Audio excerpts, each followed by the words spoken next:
Бомба үй құрылды, екеуі тең соның. Екеуі тең пай-пай. Бұл эшіктен кіргенде оң жақта дағы, сол жақта дағы шарқыратма күтіп алады да. Жауыш керек болса жауып қоясыз. Пультменен. Атыш керек болса açып қоясыз. Ооба. Ал нарқы үйдің гүл бақшасы. Бұл бөлмеден шықпай жашай тұрған ғой бұяға. Урматтуу эл журт, саламатсыздарбы? Барыңыздарға сүйінші. Бишкек шаарында сіздер көптөн күтіп жатқан, құрылып жатқан екі қатар үйдің ремонты құрылышы толық бітті. Бомба үй құрылды, екеуі тең соның. Екеуі тең пай-пай. Азыр ушул үйлөрдү сіздерге көрсөтүп беребиз. Менин бир үй куруу тармагында үнү белгилүү, жалаң баягы саныз элдерине гаппо койгон агам бар, билесиздер, анын үнүн азыр уккан деле тааныйсыздар. Өткөндө ушул үйлөрдүн курулушу болуп жаткан учурда келип, бир аз анонс берген элек. Азыр үй бүтүптүр, келип үйдү бир катар тартып көрсөтөйлү деп турабыз. Бул биринчи үй, жалпы аянты 320 чарчы метр чыгат. Бул үй да сатылат. Ал эми жанындагы кошуна жайгашкан бул үй дагы сатылат. Мунун жалпы аянты 400 чарчы метр. Экөө тең биринен бири калышпайт. Ичиндеги бүт эмеректерин Кытайдан алып келип койду. Киресиз ушундай жашайсыз. Мен ушунча үй тарттым, бирок 5-6 жыл ичинде бир дагы үйдүн сырткы фасады сары таш менен ушунчалык кооздолуп жасалганын көргөн эмесмин. Гүлдөр да башкача, булардын тегиздиги, дизайны биринен бири өтөт. Өтө сонунда. Жер аянты дагы мына кенен, ар бириники 5 сотуктан, үйүнүн алдындагы мындай кооздуктар, очокканалары, бул жактагы шарттары, түнкү жарыктары, алдындагы мындай кооздуктары тимеле пай-пай. Мына ушундай үйдү эңседиңиздер беле, үй ала тургандар эми акчаңыздарды белден чечип, даярдап, шыр эсептегенге даяр туруңуздар. Бишкек шаары Ак өргө конушу, Алтыбакан көчөсү 158 жана 156. Экөө катар. Балким бир үй беле ушул эки үйдү катар сатып алып эле, бирини чоң баласына, бирини кичи баласына, эки келинди катар балдар менен, неберелер менен жайгаштырып койсо да боло берет. Короосу дагы кенен. Ак өргө арча бешикти жакшы билесиздер, мына семерка деп коет, бул жагы Алтыбакан көчөсүнөн эле бурулуп кирет. Ак өргөдөгү мечитке жакын, Ак өргөгө 150 метр. Гагарин көчөсүнө, Алтынбакан көчөсү аркылуу Гагаринден болгону 150 метр бурулуп кирет. Мына бул биринчи үйдүн кире бериши, сырткы фасадтардагы бүт түнкү жарыктары менен жасалган. Ылдый жагы жалаң гранит натуралдык, ал эми үстү жагы сары таш менен кооздолуп жасалган да. Бүт чатырлары менен жабылган. Бул биринчи үйдүн калиткасы, бул жагында болсо унаа киргизе турган дарбазасы бар. Ал эми төрдө болсо экинчи үйдүн дарбазасы калиткасы менен. Даярсыздарбы көргөнгө? Экран артында биздин агабыз, куруучу, үнүн тааныйсыздар, гаппочу деп койсом болот, Эми үйдү пайпайлатып жибериптир да. Чындап пайпайлатыпсыз, агам. Куш келдик. Кош келдиңер. Өткөндө курулуш учурунда келдик эле эми, бир катар көрсөтүп бериң. Эси болуп калбаса эле болду эми. Эми өзүң көрөсүң да азыр эми. Айланып бир көрсөт. Жүрүңүздөрчү, бисмилла. Тез көрсөтүп чыгайлы. Газ, суу, свет, интернет, канализация, домофон, бүт бардыгы бар экен. Так, кандай ачылат бул? Так, домофон коюлуп тур. Буяка келгенде мына баягы отпечатка палец менен же болбосо баягы жүзүңөр менен ачып кирип кетсеңер болот экен да, бисмилла. Мына киргенде сразу эле суу шаркырайт. Карагылачы мына оң жакта, Ойбой. Эшиктен киргенде мына сол жакта, карагылачы. Бул эшиктен киргенде оң жакта дагы, сол жакта дагы шаркыратма күтүп алат да. Муну да өтө сонун жасапсыз. Муну эме кнопка менен өчүрүп жандырып коет да. Ооба. Бир кнопка менен өчүп жанат. Бул жагы эми дарбазаны ачып киргенде навес. Унаа бир 2 унаа батат экен, бул жака. Ооба. 2 унаа. Үчөө дагы батат го дейм. Үчөө да батат дейм. Мына ал жердагы мына жашыл зона болуп тур, газон эгилиптир, арча дарактары, кооздук сонун болуп тур. Анан тетиги үйдүн, наркы үйдүн эмеси дагы гүл бакчасы да аябай жакшы көрүнөт экен, Ооба, көрүнөт, бирок бул эгерде муну сизге мешать эте турган болсо, жөн эле жаап койсо болотму? Эме койдуңузбу? Жалюзи. Ооба, ралыштар турат. Жабыш керек болсо жаап коесуз, пульт менен. Ачыш керек болсо ачып коесуз. Ооба. Ал наркы үйдүн гүл бакчасы туугандар. Аны кирип көрөсүздөр. Өткөндө мен чекесин көрүп кеткем. Анан келиңиздер. Мына ал жерге ак ташты төгүп, чекелердин гүлдөр менен, арчалар менен кооздоп аябай сонун жасапсыз. Бул жагы эми очоккана, Очоккана. Бул жакта подиум кылып, бир аз бийигирээк кылып жасаптыр. Бул жак барбекю зонаңыз экен, бүт бардыгын гранит менен жасапсыз. Бул каяктын гранити? Анголовлык, индийский. Индийский дең. Так, кичи казан. Биякта. Могу орто казан, бул тай казан, чоң казан экен, а? Бүт газдарына чейин киргизипсиз. Вытяжкалар коюлган. Биягы мына газ электропечка. Идиш жуучу жайы, рабочий зона, электрлуу точкалары менен бүт бардыгы, шкафтар коюлган. Кухонный мебелдер. Так, бул жер эме? Эс алып чай иче турган, шашлык жей турган, дымнама жей турган, аш жей турган жер болуптур да. Жайында могу жерден эле кетпейбиз го. Бүт могу түнкү светтери да коюлуптур, а? Муналар эмне мына? Булар гранит экен, а? Жок, бул астындагы бул керамогранит. Керамогранит. Артындагысы о. Испанский керамогранит. Атакул мына могу жерде дагы бир кызыктуу нерсе бар. Мына монун түбү бар. Монун асты подвал. Бул жерде үйдүн резервуары турат. Үйдүн резервуары, үйдүн моторлору бүт ушул жерде турат. Могу астында дең, а? Ооба.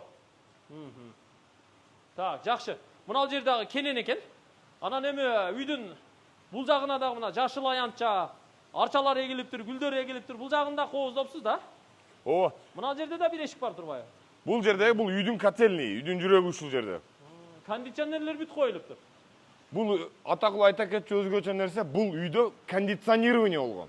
Кондиционер эмес, кондиционирование. Биринчи этаж, экинчи этаж өзүнчө автономный. Минус 30 градуска чейин иштетсе болот. Иштетсе болот.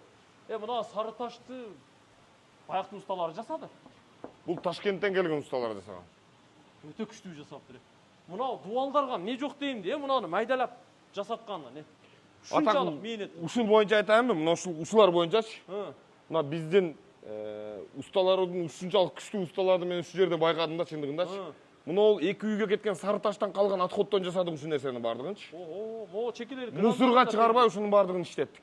Иштеттиңиз. Бүт баарын иштеттик ушун. Бүт айланасы ушу сары таш болдубу? Үйдүн сырты дагы, дуалдардын ичи сырты дагы. Машалла. Мына гранит. Бул да натуралдык гранит да, бул, а? Бул дагы натуральный гранит. Туннук экен, а?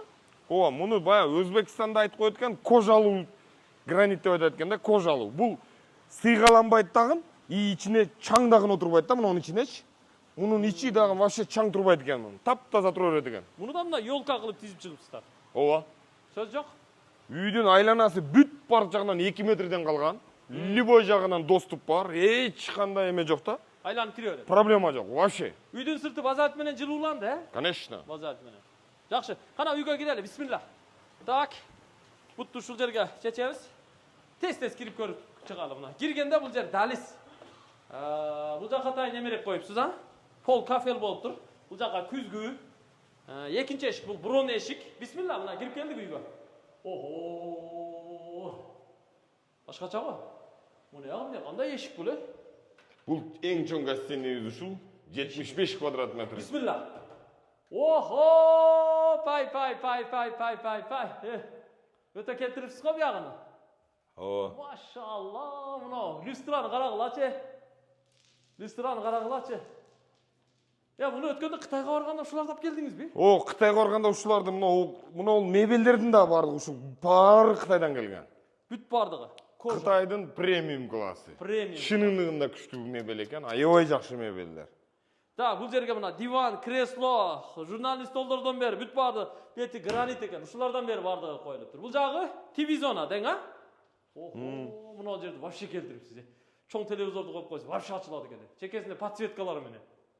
Люстра жарашыптыр. Бул жагы эми коноктор келгенде эки жагына отургучтарды коюп коюш керек да? Бул дагы буттары бир башкача козалат исти, а? Бул да Кытайдан алып келдиңиз? Бул да Кытайдан келген. Кытайдан бүт премиум алып келипсиз да? Мына артында турган картинкалардан бери Кытайдан келген бардыгы. Кондиционирование дең. Мына бул жакта потолоктон түшүптүр го сиздин кондиционирование. Бул жанагы кафе, ресторандардагыдай, чоң өндүрүштөгүдөй жасатыпсыз да? Специально жанагы вентиляция, кондиционер жасагандар. Ошолор жасап кетишти. Бул эме да, атакыл, бул болгондон кийин негизи үйгө отоплениянын деле кереги жок экен да. Бирок бул үйдө теплый пол бар. Кадимкидей теплый пол иштеп турат. Водяной теплый пол. Бул килем да Кытайдан келди? Жок, килем Турциянын килеми бар бул жерде. Эменин килеми бар, Индиянын килеми бар, анан бельгийский килем бар. 3 килем. Ушул жерде эле Турция, калган жактары бүт Бельгия. Бельгиядан. Mo полдогу бул кварц винил да. Бул кварц винил. Бул ламинант эмес туганда. Кварц винил. Мен муну ошо жалаң Самырага ошо агабыздын үйүнөн көрүп жүрөм. Башка эч бир жерде көргөнүм байкабадым. Сен менен да күчтүү строитель болуп кеттиң окшойт, баарын айтып. Эми сизден жугуп атат мындайча айткандачы. Ана приточный клапандарды коюпсуз а бөлмөлөргө. Ар биринде как положено. Бөлмөлөргө бар экен мына. Приточный клапан, муну ачып койгондо мындан самотек деп коет. Самоход менен өзү сырттан аба кирет, анан бияктан чыгып кетет. Могу жакта пульттары коюлуптур а? Булар мына кондиционированиянын пульттары мына, бирөөсү, экинчиси. Экөөдөн. Мына эшикти каяктан таптыңыз? Эми эшикке башым жетпей атат. Эшиктер Кытайдан келген атакул. Бул эшиктерди ушул менмин деген эшикчи, менмин деген стройканы түшүнгөн адамдар любой келип текшерсе болот да. Эшиктин сапатына вообще сөз жок. Оор эшиктер экен. Бирөө 65 килограмм чыгат. Бир эшик. Бир эшик 65 килограмм чыгат. Так, биринчи бөлмө. Бул жак биринчи кабатта жалпы санузел экен, а? Гаппо бул жагы бардыгы? Конечно, гаппо. Мен гапподон башкасын койбойм атакул. Гаппо, күзгүлөрү менен, бул жагы инсталляция, гигиенический душу менен, терезеси бар экен. Бүт бардыгы мына комбинация болуп сонун жасалыптыр. Сөз жок. Так, дальше. Бул жагы эмне? Тепкичтин асты. Тепкичтин асты бекер иштебей калбасын деп өзүң тартып көрсөң көрөсүң. Бул бут кийим кое турган жер. Бул менин мечтам го, Роликте турат баары. Ошо 5 отсек бар, 5 отсекке деген билбейм канча бут кийим батат, бирок аябай эле көп батат. Бул роликтер менен жасалыптыр да? Бул жагы бош.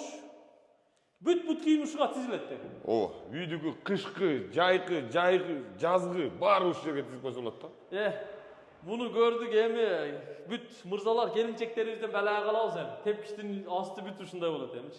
Агабыз келтириптир. Биринчи кабатты толук көрсөтөбүз. Бул жагы эмне? Бул жагы гостевой спальня. Коноктор үчүн, а? Же болбосо улгайган ата-энелерди ушул бөлмөгө жайгаштыралы. Кандай дейсиз? Конечно. Өзүнүн гардеробный менен, өзүнүн санузелдери менен, баары ичинде шарты менен. Кондиционер, көрдүңүздөр? Үстүнөн түшөт экен. Эки жагында прикроватный тумбочкасы менен, бул жанагы эме бар экен, а? Бескабельный зарядный устройство. Беспроводной зарядка бүт бар да. Bluetooth, баардык нерсеси бар экен. Терезелерге кандай эме койдуңуз? Термодо булар, а? Алюмин. Терезелер алюмин 78-чи профилдеги мультифункциональный күчтүү терезелер. Мен деген номер 1 терезелер. Подоконник гранит болуптур. Көрдүңүздөр? Вообще мощный. Килем салынган. Мына килем бельгийский килемдер ушулар. Бельгийский ушул. Бельгийский килемдер. Бул жагы гардеробный менен, а? Биринчи кабатта. Бул гардеробный ичиндегиси санузелы. Эки жагына тең коюлуптур. Андан өткөндө бул жагы мына кайра эле гаппо санузел. Ванна бар экен, күзгү раковина бүт бардыгы мына гаппо инсталляциясы менен, гигиенанын душу менен, текчелери менен мындай яркий жасалыптыр да. Сөз жок. Вообще сөз жок. Неге гапподо бир сурабайсыңбы атакул? Неге гаппо ошону Гаппонунчу, айтыңызчы. гаппонун баасы реальный, качествосы действительно күчтүү. Күчтүү. Мен элдерге ушуну сунуштайм. Мен да гаппо койдум.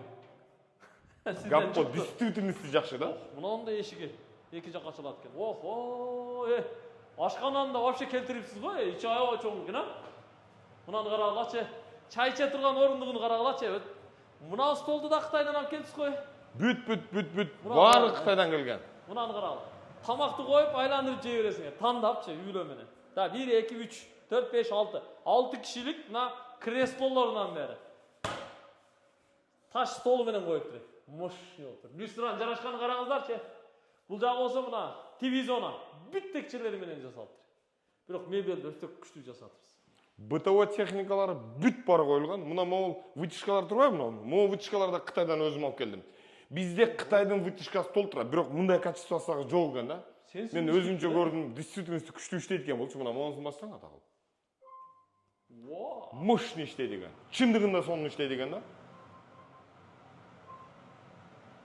Өтө күчтүү иштейт экен, Бүт печкалардан бери койдуңуз. Бүт. Мына эмелерден бери, раковиналардан бери гаппо да көрдүң да. Бардыгы гаппо, идиш жуучу жай. Мына жерин вообще келтирипсиз го поворотторунан бери, а? Столешница, корейский. Микроволновка, духовка, нарагы холодильник, текчелери менен стеклянный бардыгы коюлуптур да. Ана мына жактарга да бүт идиш аяк майда чүйдө сувенир бардыгын койсо болот экен, а? Пүл дегендей. О, мына холодильник турбайбы атакул? Холодильниктин астында дагы мунун роли бар. Биз просто жана коебуз деп унутуп калыппыз. Сен келгенче коюп коебуз депчи, астында мындан нары бери чыгып кирип чыгып тура берет. Баягында астын тазалаш керек болсо, аял кишилер өзү тартып алып туруп тазалап кайра. Тазалап кайра түрт коюп кое берет, о. Анан бул ашканадан үйдүн аркасына чыкса болот экен. Бул эшик менен. Бемора да? Ооба. Айланып жүрсө болот экен да. Эми о софиттериңизге мен түшүнбөдүм. Мындай софит эч жерден көрө элек элем. Бул софиттер бизде ушулар эми мындай чындыгын айтканда өтө күчтүү софиттер экен да. Биздин магазиндерде барсаң только под заказ деп турбайбы, ошол софиттер да бул. Домофон бияка коюлуптур, а? Ооба, домофон. Бул могул экинчи тешик мынау жери болсо, бул жерге жанагы котельниге барбай туруптур, ушул жерден регулировка ушул жерде турат. Котельник. Ушул жерден управлять этет. Так, экинчи кабатка чыгалы. Биринчи кабат бүттү. Тепкич көрүп турасыздар, кенен жасалган. Стеклянный болду мына. Экинчи кабатка люстранын да жарашканын карагыңыздар. Көпөлөк люстра го, э? Так, экинчи кабатка чыктык. Мына коридор, бардык эшиктер бирдей, сапаттуу эшиктерден алып келип коюптур. Бияктан баштайлы, оң жактан. Так, бул экинчи кабатта жалпы санузел экен да, а? Ооба. Жуунуучу бөлмө. Бул жакта мына душ, шкафтары менен коюптур. Мына жерге кир жуучу машина коюлабы? Ооба. Сушилка менен. Ооба, экөө тең ошол жерде турат. Инсталляция, гигиенический душ. Биякта болсо мына гаппо күзгүлөрү менен бүт илмектер бардыгы коюлуптур. Теплый пол да бул жактар эми, а? Конечно, бүт үй полностью теплый полда. Так, андан кийин. Бул балдар же кыздар бөлмөсү турбайбы, э? Балдардын бөлмөсү кичинекей бөлмөсү бул. Бул жанагы сиз Кытайдан атайын барып алып келген немеректер экен, анда широкий. 1 метрби же 1,20 мы? 1,20лык эмелер, ушулар матраслар да ошол жактан келген. Матраслар Бүт Кытайдан келгендер, ооба. Бул жака да мына тумбучка коюлуптур. Эки кызды же эки баланы ушул бөлмөгө жайгаштырып коесуздар. Өтө сонун жасалыптыр, килемдер салынган. Бул жагы ошо кыз балдарга, эркек балдарга мына кийим шкафтары менен, бул жакта сабак окуучу жайы, китепканалары менен да. Бүт бардыгы коюлуптур. Жарык, бардыгы жакшы экен. Андан кийин чекеден кете берели. Мына бөлмө кандай болот? Бул чоң детский. Мына Детскийдин чоңу бул. Охо, мына жер эмне? Мына жылгы аягы мененби? Нарак тепкич менен чыгат. Нар жак тепкичи менен чыгат. Үстү еще кровать плюс. Үстүнө кровать болот дейт. Ооба, Матрас алып койсо болду. Ооба, матрас алып койсо болду. Бияк менен тайгаланып түшө берет. Бул жакта мына бир баланын же бир кыздын жатак жайы. Караңыздар, эки жагына тумбучка коюпсуз. Килем салыныптыр. Шкаф кийим кечеги үчүн. Балдар бөлмөсү боло турган болсо бул сүрөттү илип коет экенбиз да, Рональдонун сүрөтү. Мен атайын илген жокмун мунучу. Себеби дегенде, балким бул комнатада кыз болуп калса, кызга дагы атайын даярдалган картинка бар. Азыр көргөзөм аны дагы. Бул жерде сабак окуй турган жай экен, а? Терезе бул жагынан дагы, бул жагынан дагы. Эки жагынан тең угловой экен да. Өтө мощный болуптур. Люстрасы да өзгөчө. Сөз жок. Келтирипсиз, агам. Мен дагы көп нерсени үйрөнөм. Бул жерде эме коллектор да? Теплый полдун регуляторлору ушул жерде турат. Так, эми ата-энелердин бөлмөсү болсо керек, а? Охо. Эң главный мастер спальня ушул. Люстраны караңыздарчы, аялдар ооруп калат го мынаны көрсө. Аялдар ооруп калат го. Бүгүн эми бүт сизден башка бүт эле мырзалардын мен баш болуп аялдары кулагыбызды жейт экен. Силер да ушинтип үй салсаңар болбойбу депчи. Бул люстранын мына өзгөчөлүгүн карасаң, могу Сваровский деген таш да могу. Сваровский деген ташынан эң мощный люстралардын бири ушул да. Махабат бөлмөсү, караңыздарчы. Кроватька бир секирип көрбөйсүңбү атагул? Кандай экенин өзүң көрөсүң. Мощный го, Бул астында мына көтөрүп туруп астын көргөзсө болот да мунучу.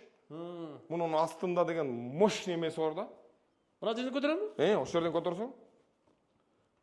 Мына могу көрдүңбү? Муну астындагыларды. Бул шумоизоляция болгон мунулардын бери. Жыгачтары шумоизоляция болгон.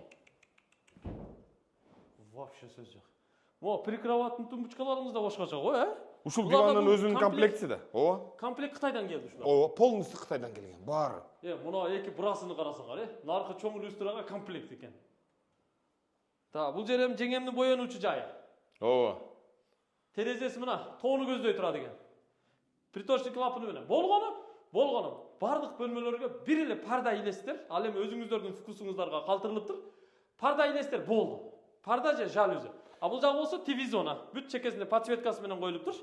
Астында дагы тумчкасы бар экен, а? Мына могуну карасаң, астындагы неменечи? Килемди. Килемдин размери 6га 4. 6га 4. 6га 4.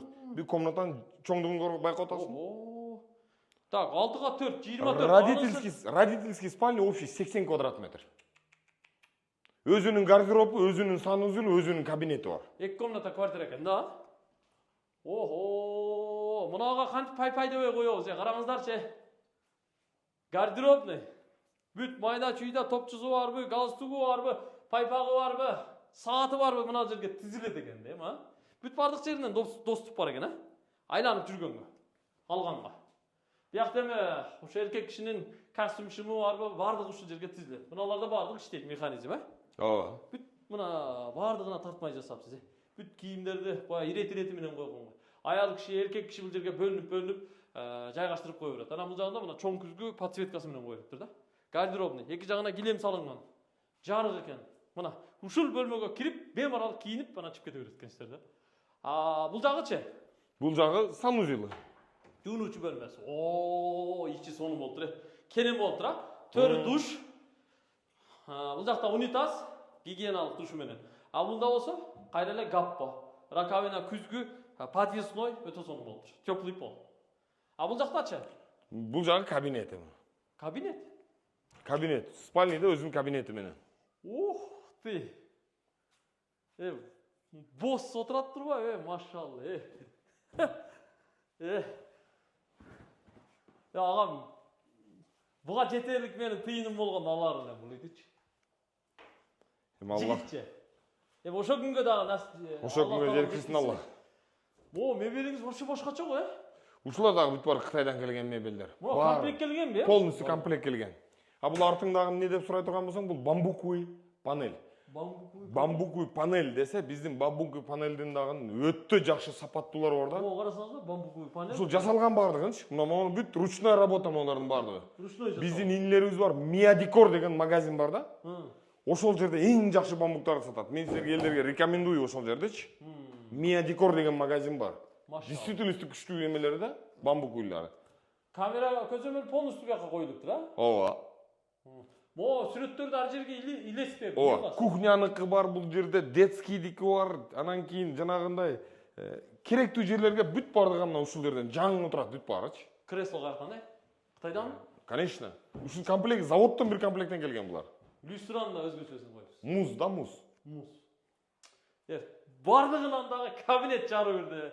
Өзбектер айтканда яры барыпсыз, Яры барыпсыз. Сөз жок, Бүттү бул экинчи кабат, Ооба, экинчи кабат бүттү. Жүргүлө эме. Сыртка чыгалычы, наркы үйдү да көрөлү. Жүрүң агам. Үйдү бир катар тегерен айланып да чыгалычы. Айланасынан бүт 1 метр, 2 метр таштадым дедиңиз, туурабы? Бүт бар жагынан 2 метр доступ бар. Кеңири көргөнгө. Мына жерлер караңыздар, Бүт бардыгы кенен болуптур да. Жүрүңүздөр, сыртка чыгабыз. Келиңиздер, бут кийимди кийели. Бир катар биягынан айланып чыгайлы, Келиңиздер. Так, бул жактан не кылгансыз? Мына жерде да бир комната бар окшойт, Ооба, бул жер котельный. Котельный? Ооба. Котельныйга бияктан киребиз. Бойлер полностью бияка коюлган турбайбы? Система ушул жерден тартылыптыр, Система бар ушул жерден, бирок жанагы пульт управления үйдүн ичинде да. Үйдүн ичинен эле бияка келбей эле управлять эте берет. Газовый котел коюлуптур, бүт система насостору менен тартылыптыр. Бойлер бүт душка, ашканага ушул жерденби ысык суу? Ооба, бүт бар ушул жерде. Мына аварийный эмеси менен коюпсуз да? Аварийнүүлүгү. Топтолгон суу бияка түшөт, нары канализацияга кетет. Ооба, конечно, канализация уланган баары. Бул агабыздын кандай жасары мен билип калгам да. Көрүп жүрөсүздөр го. Котельныйды эзипсиз. Так, бул жагынан айланалычы. Мына арка жактарын дагы ушундай кылып жасаштын кереги бар беле, Сары таш менен да. Көбүнчө фасадный частын эле жасап туруп, анан аркасына жөнү травертин тарттырып коёр эле го. Ал. Бияга дарадан. Сыртта дагы ичине атайын дарат алуучу жайын жасаптыр, Сырттан келген коноктор сыртта жүргөндө бияка кирип эле бемарал дарат алып чыгат экенбиз да. Бүт айланасына. Мына көргөңөр, шам киргенде бүт барып күйөт. Өзү автоматически күйөт. Жанат экен, Ар бир эмесинде мына могу жерлерден да жанат. Атакул мына могу жерлерден да жанат. Бул жерден да жанат, ылдыйдан да жанат. Белинен дагы жанат экен да. Эшиктин узду бар. Мына жагы да вообще кенен экен. Мына жерде. Мына Мына жерге да бир нерсе уюштурса болот экен. Гүл, пүл, майда чүйда. Эште мыналарды карайсың, арыктарды бүт үйдө айланып болмушту арык. Эч жерде муз, суз деген болбойт бул жердечи. Ана топтолуп, сливтер да келип мондай точка менен канализацияга кетеби ошондо? Жок, булар бүт баары өзүнчө бир отстойник бар, ошол жака топтолот. Ошол жака топтолот. Суу үчүн атайын болгон эме бар. Мына бели жанды го. Мына могулар эми күйдү да. Үстү да жанды, асты да жанды. Ылдый да, эң ылдыйын карасаң, ылдыйында да бар. Мындан да жерде да бар экен, Наркы үйдүкү да жанып турат, Наркы үйдүкү. Буну эми мындай жакын адамдар катары алып койсо жакшы болчу да экен, Камера көзөмөл бүт айланасына коюлган. Мына жердин да үстүн жаапсыз го, эки үйдүн ортосун. Эки үйдүн ортосун панорамный, мына могул ушул сен турган жерге суу түшпөш үчүн. Могул жер кургак. Үстү ачык, күн кадимкидей тийип турат, бирок мына жерде поликарбонат менен жабылыптыр. Демек мына жерге 1 машина, 2 машина, 3 машина бемор алып. 3 машина спокойно батат. Машалла. Караңыздарчы. Мына бери карактан караңыздар, мына үйдүн кооздугуну, түнкү жарыгыны караңыздар, Түнкү жарыгыны. Мощный болуптур да. Машалла. Агам, келиң. Наркы үйдү канча дейсиз? Ана муну канча дейсиз? Наркы үйдү көрө элекпиз, бирок бул үйдүн баасын айтыңчы. Бул эми квадратура менен атакул. Квадратурасы менен. Квадратный метри бул үйдүкү 2300, наркы үйдүкү 2100 квадратурасы. 1 квадратный метр, 320 квадратты $2300 көбөйтөбүзбү? Ошондо сумма чыгат. Демек көрдүңүздөр, 320 квадрат үй ушул турушунда коюлган буюм тайым техникалары менен ушул турушунда туугандар $2300 шашылыш түрдө сатууга коюлду. Эми шашылыш болсо деле бул агабыздыкы уже анча-мынча клиенттериңиз келип көрүп атса керек, Мага чейин эле көрүп келип көрүшөт экен го. Бирок мен жакшы жери үлгү алыш үчүн агамдын үйүн алдын ала мындай байланышып туруп келип уруксат алып тартып көрсөтүп атам. Чынын айткандачы. Мага жетпей эле үй сатылып кетет кээдечи үйү. $2300 сүйлөшөсүздөр, келишесиздер. Эми экинчи үйдү көрсөтөбүз. Экинчи үйдүн дагы мына гүл бакчасы өтө сонун көрүнөт экен. Ал мындан дагы өтсө керек деп ойлойм. Кеттик ана. Бисмилла. Экинчи үйгө барып барайлы. Кайра эле мына көчөгө чыктык. Бул жерде канча машина болсо батат экен да, келип беморал баягы алдыга аркага айдап машиналар менен кенен кирип чыкса болот экен да. Жакшы. Так, мына дарбазада пульт койбу? Пульт кой да. Бул дагы пульт менен. Экөө тең. Бул мындайынан ачылат, бул вертикально ачылат. Буга да мына домофон эме коюлуп тур, жакшы. Даже звонок болот турбайбы? Бисмилла. Дарбазаны вообще күчтүү жасаптыр. Бая стройка болуп аткан учурда келдим эле, мына жер анда капкараңгы эле болчу. Жап-жарык болуп калыптыр. Эми бул үйүңүздүн алдына 5-6 машина бемор алып атат турбайбы, очоконага чейин, Бул үйдүн мына ушул жери, мунун үстү, ушунун үстү зимний сад ушул жер. Мынанын үстү. Бул үйдө зимний сад бар, бул үйдө бассейн бар. Азыр көрөбүз, Бүт көрүп чыгабыз, Бул жагын караңыздар. Мына стол стулду койгонун караңыздар. Тогологунан коюптур буягы. Мына жерде да бүт чекеси сары таш, ортосу гранит болуп тур, керама гранит. Подсветкалар берилип туруп, подсветка менен өтө сонун чыгат экен. Мына зонада сонун чыгыптыр. Бул жагы очоккана тең. Баягында эле да, бүт ошо кухонный мебелдери коюлуптур, идиш жуучу жайы, газ электропечкасы. Бул жерде мына аралчасы да кошулуп жасалыптыр да, мында жакшы жер, Мына тректерди көрдүңбү? Атайын очокторго направить этилген. Ар бири өз очогуна направить этилген да. Газ киргизилген, жака 2 казан коюлуптур. Барбекю зона, шишкебек пиширип жейбиз. Бул жерде мына бир союш пышат да. Вообще мощный экен. Буягы эмне? Бул жагында артында бассейн бар. Бассейн. Азыр үйгө киребиз, караңыздар. Эми бир потологун карап атакулуна. Чечилип таштабыз. Пульт менен иштеп атабы бул, Бассейндин үстү ачылып атат. Машалла. Баягы да бир үй салгансыз го, Тыналиеванын башында. Ошонун бассейниндей болуптур, Бул да ошентип ачылат, Машалла. Вообще сонун жасалыптыр, бул. Күндүздүн күнү күн тийип турсун десеңиздер, анда чатырды ачып коесуздар пульт менен. Кечинде жаабыш керек болсо жаап коесуздар. Жамгыр жааган учурда да жаап койсоңуздар, болду, суу булганбайт. Көкмөк бассейн, ичинде подсветкасы менен экен. Чечилип таштай берсем ошойт, Давай. Канча метр бул узун турасы? 11-ге 4,5. 11-ге 4,5. Бул жагы детский. Эсинсе, мына детский менен экен, буягы. Бул жагы детский. Машалла. Вообще келтирипсиз.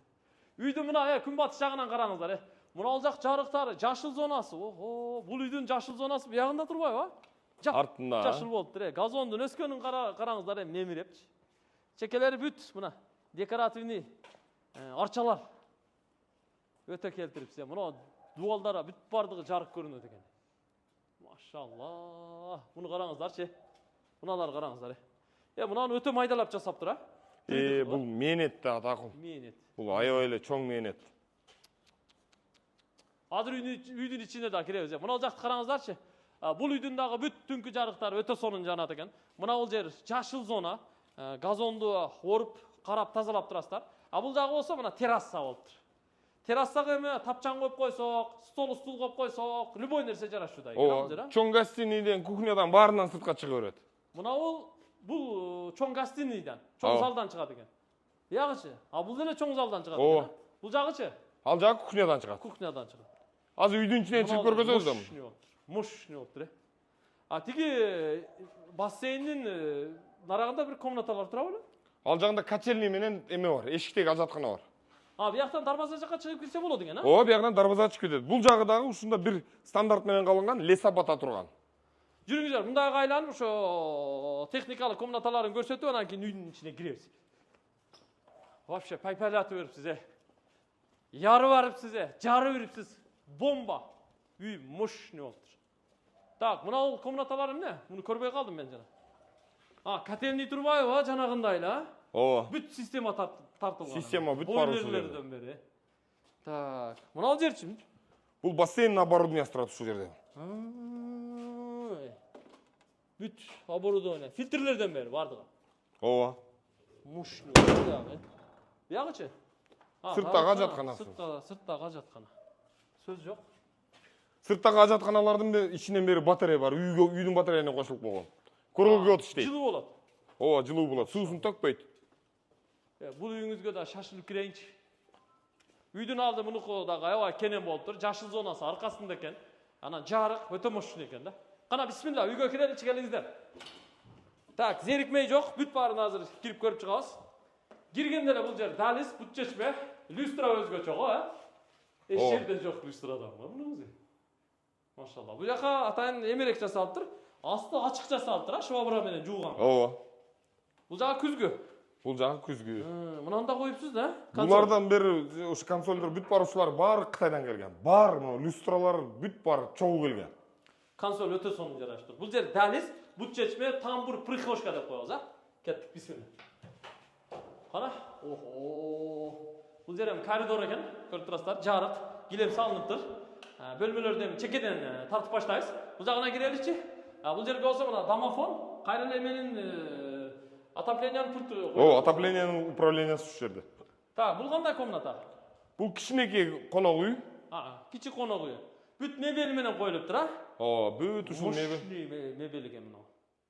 Мына журналдын столуңузда өтө сонун экен, Кытайдан өтө зорлорун тандап келипсиз, Муналарды караңыздар, Бул жерге телевизор коюлат экен, жөн эле үстүнө. Креслосу менен, бул креслосу менен комплект турбайбы? Бир комплект. Сүрөттөр, бул да Кытайдан келген. Люстрамыз? Люстра. Ушул коллекция үй полностью, биринчи этаж полностью ушудан болгон. Хрустали бири-бирине түшөт. Түшүрөт. Комплект. Комплект. Формасы эле башка. Үйдүн аст тарабында экен. Килем салыныптыр. Бельгийский экен, килем?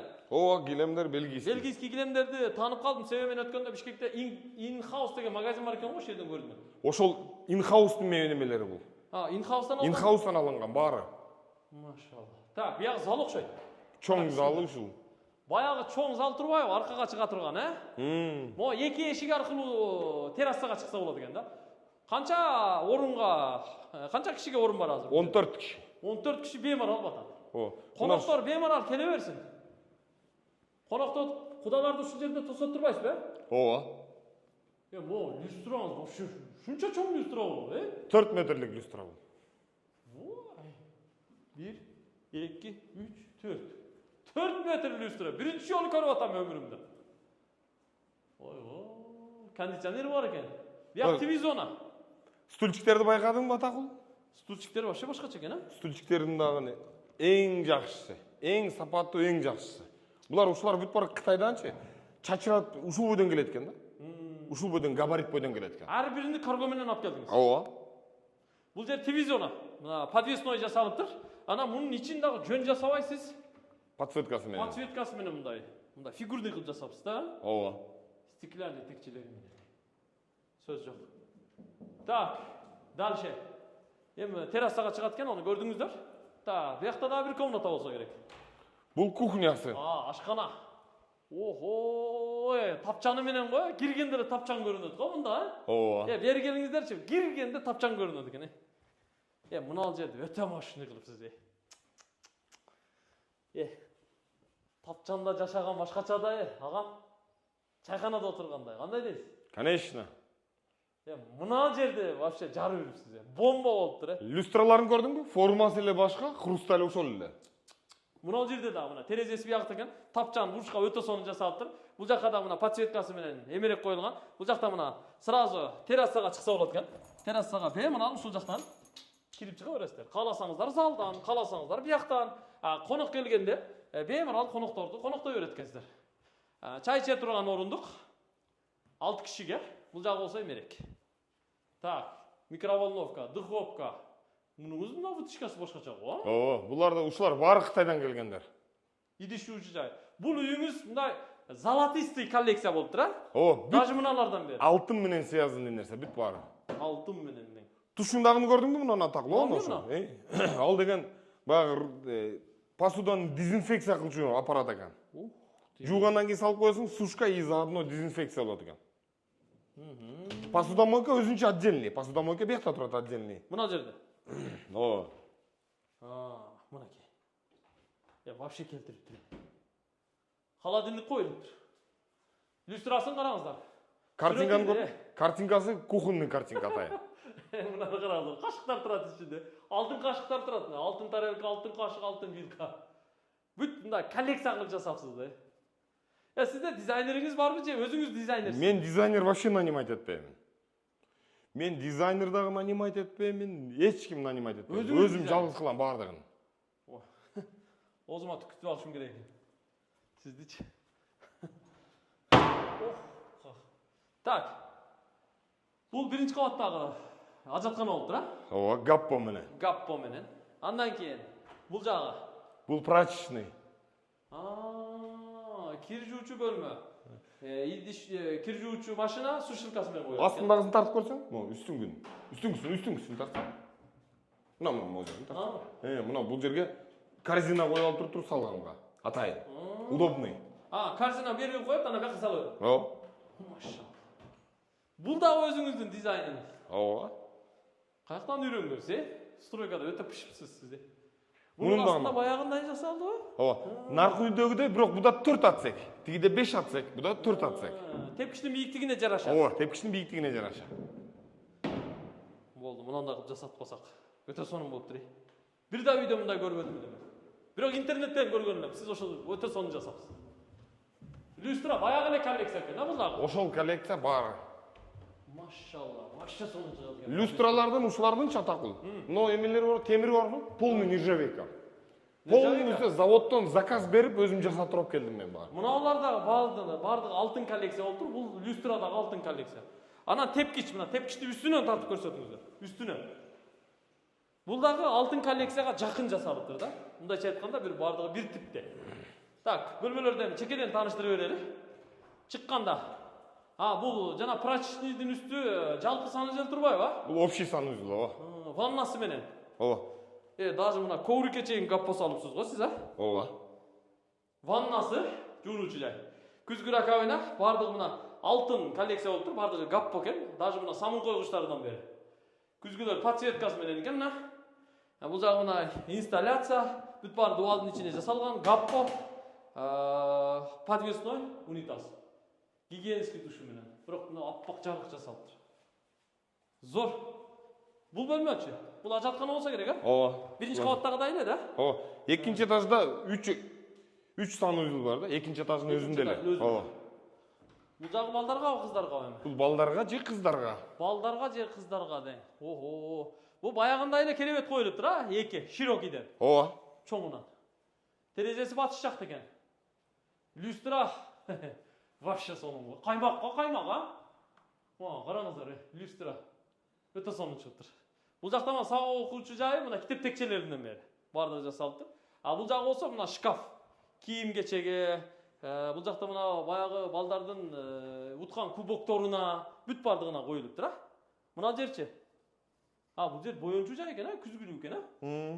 Кыздарга. Бул бөлмөнү кыздарга бериш керек экен. Кондиционер бардыгы коюлуптур.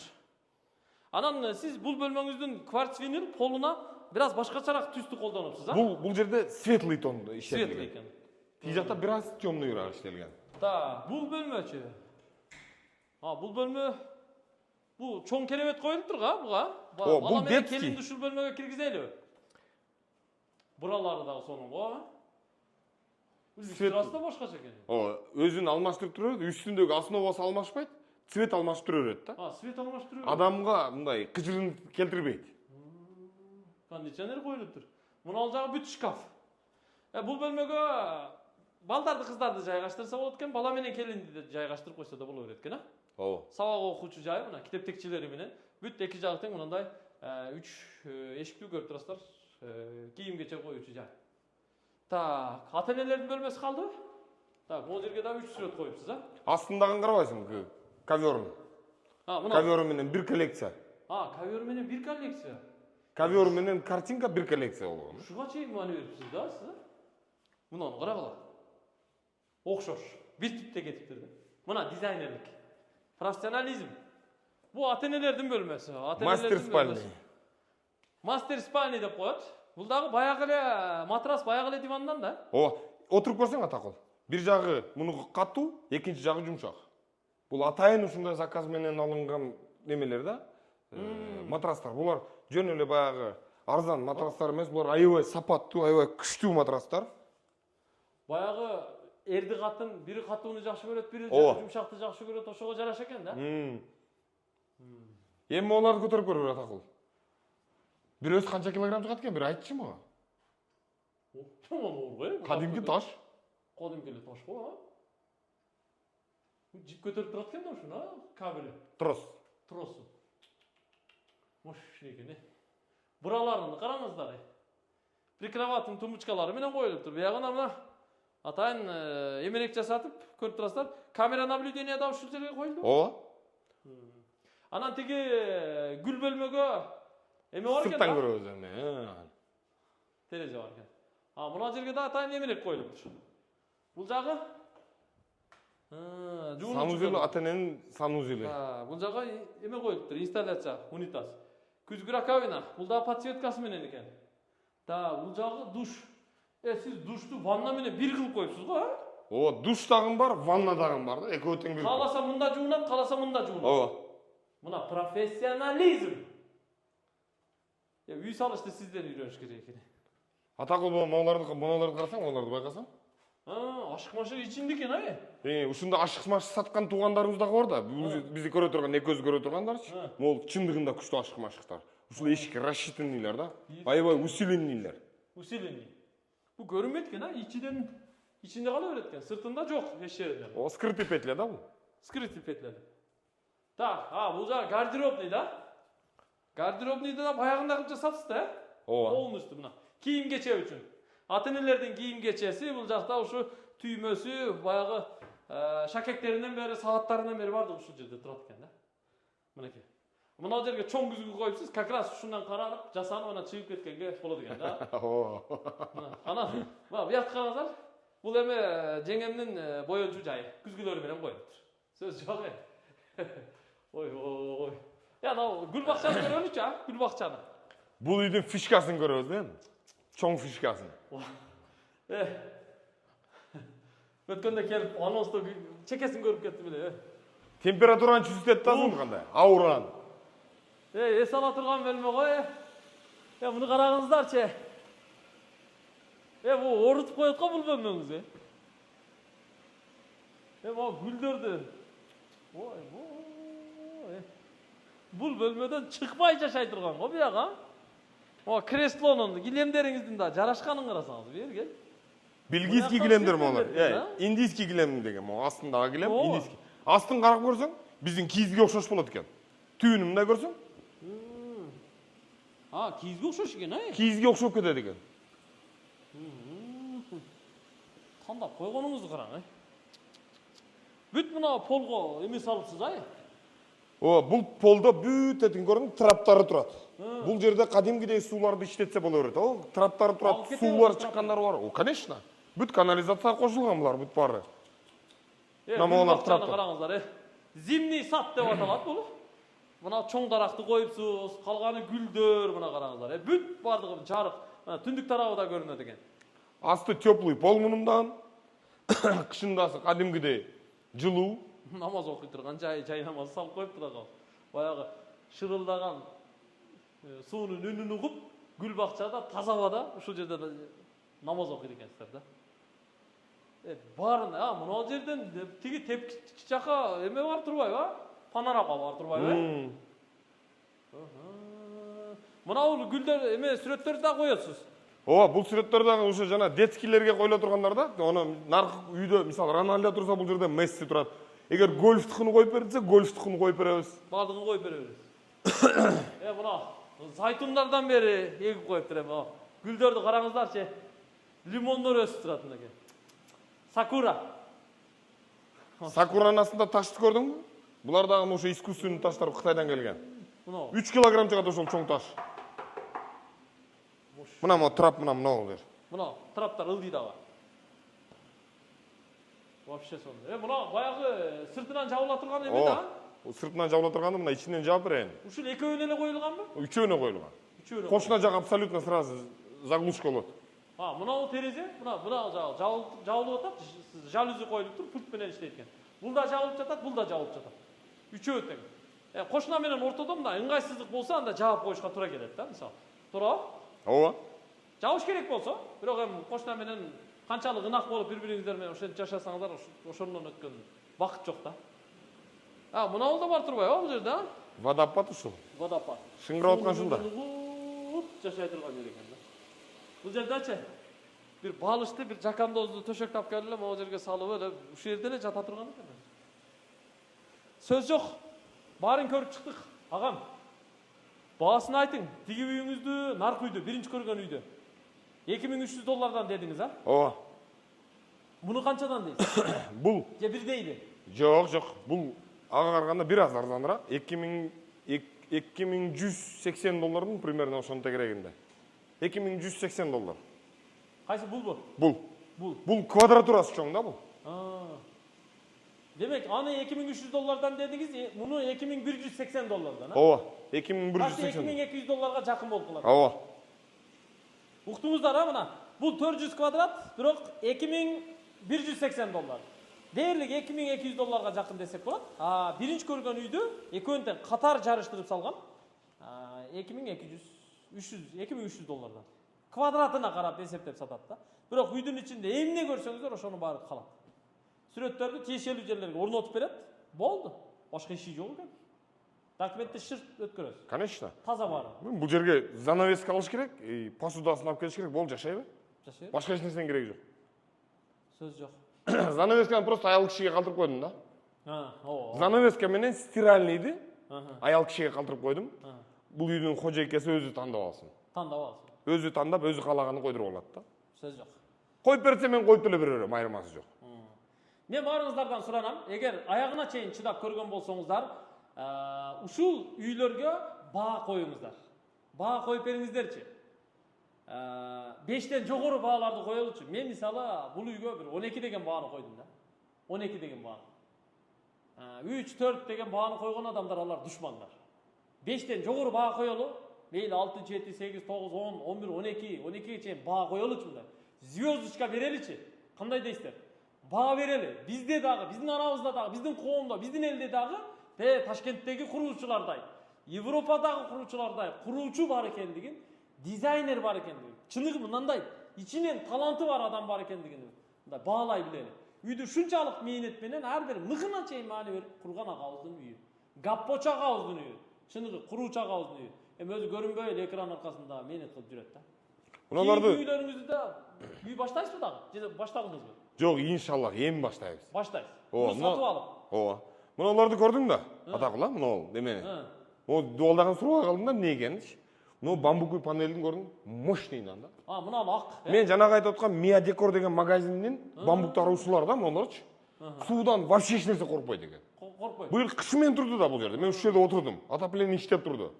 Суу менен кадимгидей шланга менен жуусаң болот экен да. Бир теплый пол, Ооба. Теплый пол. Теплый пол. Оорутуп койдуңуз сиз. Оорутуп койдуңуз. Үйдүн баасын уксуңуздар. Ээсинин телефон номуру жазылып турат. Ошол номурга чалыңыздар. Алуучулар чалсынчы. Алуучулар чалыңыздар. Мына ойноп чалмай жок. Канча экен деп интернетке чалыштын кереги жок. Биз уже баасын айтып койдук. Нак мындай эркекче алам дегендер чалыңыздар. Себеби бул агабызда даңгал сүйлөгөн киши башын оорутпаңыздар демекчибиз. Өткөн күйдө да ошондой болгон да. Ойноп чалгандар жаман көп болгон асызга. Мага айтып атты эле. Ойноо эмес, мындай интернетке жөн эле билип коеюнчу деп мындай чалгандар бекер эле убакыт кетирбеңиздер да. Барлык маалыматты көрдүк. Просто үй албайсыздарбы? Үлгү алыңыздар болду. Мотивация алыңыздар болду. Чыныгы үй ала турган белинде акчасы барлар болду. Чалыңыздар, келип көрүңүздөр, келишиңиздер. Бардыгы так экен. Ак өргөдө Алтыбакан көчөсү 158-156. Гагарин көчөсүндө 150 метр. Тиги мечитке, ак өргөдөгү мечитке канча? 500 метр, Жагы 300 метр чыгат. 300 метр чыгат ушундай. Ана мектеп жакын, тушунда билимкана бар. Жагы мамлекеттик бир мектеп бар ал жерде. 2 мектеп бар бу. 2 мектеп бар. Ана транспорт, Гагарин көчөсү 150 метр, автобус, такси, маршрутка ушул нары берип турат. Чындыгында мына 6 жылдан бери үй тартып жүрөбүз. Ушунча үй тарттык. Буга чейин да үйдү кооз кургансыз, жакшы кургансыз. Буга чейинки курган үйлөрүңүздөн дагы бул жакшы. Өзгөчө жакты. Эмеректериңиз, дизайныңыз биринен бири өтөт. Кийинкисинде мындан дагы жакшы үй күтөбүз сизден. Ооба. Эми иншаллах Аллах буйрса жакшы үйлөр салганга аракет кылабыз. Эми биз эң башкысы менин бир принципим бар да. Мен только жакшы материал менен иштейм. Багында арзан, начарлар менен иштейм. Мына мисалы өзүң деле көрдүң, Кытайдан алып келген нерселердин бардыгы чындыгында сапаттуу экен да. Биздин президентибиз айткандай, биз жакын кошунаны билбейт экенбиз да кадырынчы. Кытай Европага сатат экен, эмеге Аравияга сатат экен, Россияга сатат экен, биз аны 3-чү лицо болуп сатып алат экенбиз да. Ал жерде премиум класс менен мощный болот экен. Көрүүчүлөрдүн алдында ушу сизден бир ушул касканы таберик кылып алайынчы. Сизден бизге жуксун. Анча-мынча үйлөр тартканы, бир нерселер тартканы барганда ушул касканы барып колдонорду. Наглыйлык кылып агамдан белек алдым. Мага жуксун деген маани болчу. Сизге ийгилик калам. Аллах таалам ар бир мээнетиңизди, убактыңызды ушул үйдү курдуңуз, эми саткандан кичине пайда көрөсүз албетте. Берекелүү кылсын. Мындан дагы жакшы үй курууну насип кылсын. Жыйынтыктайбыз. Билбейм канча мүнөт болду видеобуз, бирок аягына чейин чыдап көргөндөргө өзгөчө ыраазычылык. Бар болуңуздар. Ушундай үй ар бир жараныбызга, ар бир Алланын пендесине насип кылсын. Биз мечтай кетели. Аракет кылалы ушундай үйлөрдү курганга жана жашаганга. Генерал болууну максат кылбаган солдат эмес. Мага болот бир топуктуу үй деген нерсе өзү туура эмес. Мен дагы жакшы үйдө жашайм, ошого жетем деп ниет кылып, аракет кылган адам бул генерал болууну каалаган солдат сыяктуу. Ошон үчүн ниет кылыңыздар. Ниет кылыңыздар, Алла таалам кантип жеткиргенин өзүңүздөр билбей каласыздар. Атакулуу, зрительдердин алдында сага бир суроо да. Чын айтчы. Зимний сад кандай болуптур? Пай. Кухнядагы тапчан кандай болуптур? Вообще сөз жок. Гостиныйдеги чоң люстра кандай болуптур? Биринен бири өтөт го. Караңыздар. Сөз жок. Мен кээ бир жасаган иштериңизди сөз таппай калдым, чынын айтканда. Оозума пай чыкпай калды. Чынын айтканда. Ушул туугандар, видеону бөлүшүп коюңуздар, комментарий жазып баа берип коюңуздар, мен суранам. Сөзсүз түрдө бөлүшүп коюңуздар. Бар болуңуздар, аман болуңуздар, агабызга ийгилик каалайбыз, оорубасын, сыркабасын. Ушул үй кимге насип кылган болсо, анда бир күн алган болсо, бир күн биз себептүү баары чакырар. Бул агабыз чакырсын, бизди чакырсын, жанагы тапчанда келип, бир чай ичели. Кандай дейсиздер? Бар болуңуздар. Амин. Алла таалам ушул үйдү берекелүү кылсын. Кийинки нарк үйдү да берекелүү кылсын. Ассаламу алейкум.